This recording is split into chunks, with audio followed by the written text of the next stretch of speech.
Көңүл бургула. Урматтуу жарандар, телефон шуулундарынан сак болуңуздар. Ички иштер органдарынын нөөмөт бөлүмдөрүнө жана жүзеки кызматтарына аба ырайынын кескин өзгөрүүсүнөн баштай телефондук алдамчылык фактылары боюнча билдирүүлөр келип түшүүдө. Ички иштер министрлигинин тийиштүү кызматтары ал кайрылууларды каттоого алып, алдамчылык аракеттерге катыштыгы бар адамдарды аныктоого жана кармоого багытталган кеңири ыкчам издөө иш-чараларын жүргүзүүдө.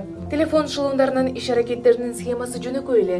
Жарандардын телефон номерлерине шылуундар байланышка чыгып, туугандары же болбосо күч органдарынын саламаттыкты сактоо, куткаруучу кызматтардын кызматкерлери болоорун айтып, кырсыкка учурагандыгы тууралуу кабарлап, курьерлер аркылуу акча жөнөтүүнү талап кылышат. Жабыр тарткан жарандардын арасында чалгандардын көрсөтмөсү боюнча шылуундар жиберген курьердик кызматтар аркылуу акча каражаттарын жөнөткөндөр дагы бар. Өз кезегинде милиция жарандардан мындай мүнөздөгү чалуулар келип түшкөн учурда сак болууну, кабарды өзүңүз так текшерип, жакындарыңыз менен байланышып тактоону сунуштайт. Чалган шылуундардын талаптарын аткарууга шашпаңыз жана күнү түнү 102 кыска номери жана милициянын нөөмөт бөлүмдөрүнө токтоосуз кабарлаңыздар.